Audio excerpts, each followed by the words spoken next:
Elsword picks up some well-earned quality of life changes. Aftercharge is gearing up for its biggest closed beta session yet. Armored Warfare is headed to the Xbox One, and for the first time ever, Star Trek Online's next update is directly in line with the current airing series.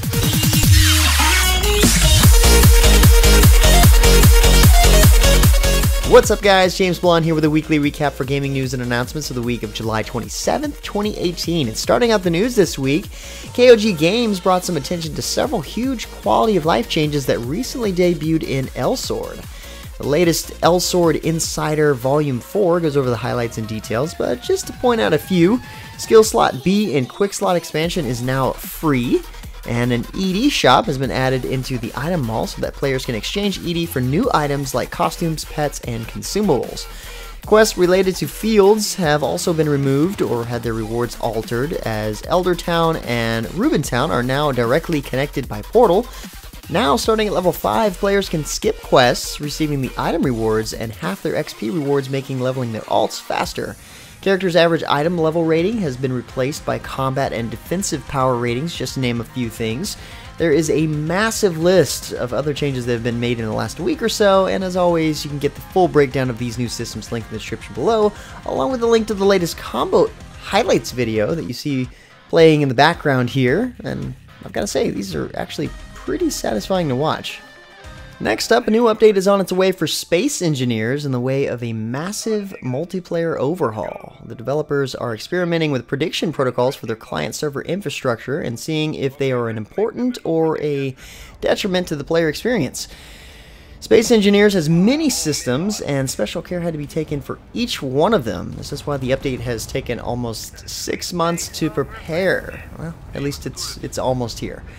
Another important feature is the addition of the female engineer, which was added in as a response to community feedback. The female engineer has been built from scratch with new animations and movements, and she can be customized with all of the available skins for the male engineer, of course.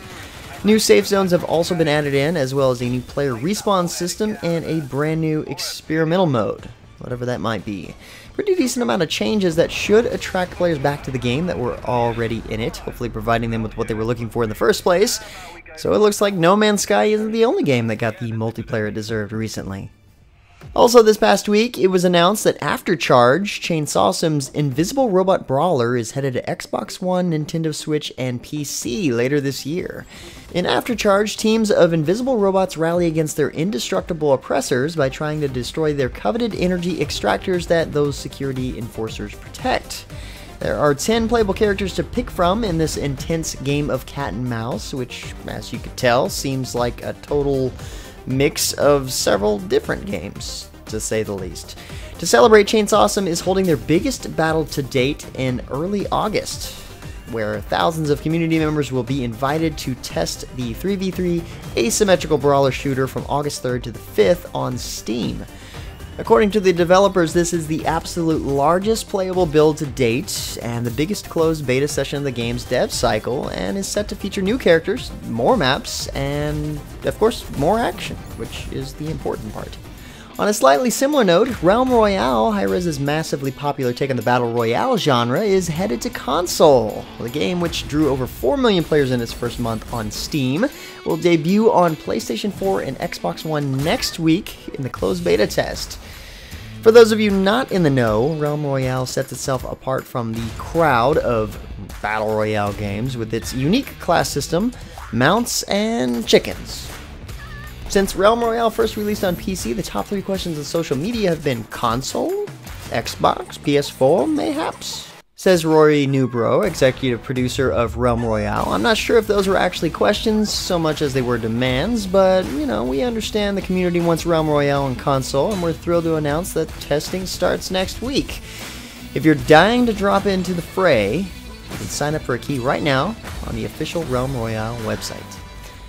Next up, after a successful closed beta period, hero shooter Paladins is now free to play on the Nintendo Switch. The game initially launched as a paid early access title on the console, which included a founder's pack for early adopters. Hi-Rez's hard work on this version of the game really shows, as it runs at a full 60 FPS in both docked and handheld modes. And it offers complete crossplay with Xbox One players. Sorry, PS4 players. Yeah, Sony's just not going to let you win that one. Alongside the free-to-play launch, Koga, the latest champion, is debuting on the Switch. Koga's powerful SMGs and razor-sharp claws have already been tearing up the PC version of the game for a couple of weeks now, and with the official launch of Paladins on the Switch, he'll be putting his assassin skills to work on a whole new sea of targets. We're thrilled to see so many members of the Nintendo Switch community have already entered the realm and fallen in love with Paladins, said Chris Larson, executive producer on Paladins. It's incredibly exciting to open the gates and welcome all Nintendo Switch players to Paladins. Now, I've got to say, if I had a Switch, this is probably a game I'd have in my library, but for the time being, I've got to say I'm PC all the way. Well, and another dose of console news, seeing that 3 other games this week alone isn't enough. Armored Warfare is launching on the Xbox One in August. Armored Warfare, if you don't know, is set in a war-torn near future and sees players taking control of contemporary tanks to do battle on a global stage. Now, these battlefields range from sun-scorched islands to frozen cities and pretty much everything in between, and players can opt into competitive team battles or take on AI in intense PvE missions with a gripping underlying story. Plus, Global Operation combines the competitive and PvE modes together for up to 30 players, which is cool. Good news for you Xbox Gold account holders, as you get Armored Warfare for free in August as part of the Games with Gold program. There are also Founders Packs available for players who want to get the head start on the competition, which of course you can check out if you want in the description below. And finally, for our last bit of news, for the very first time in Star Trek Online, Captains will experience an update that is actually directly in line with the current airing series. So starting this fall, Age of Discovery will begin, launching players into a multi-part adventure based on the hit series Star Trek Discovery, which is airing currently.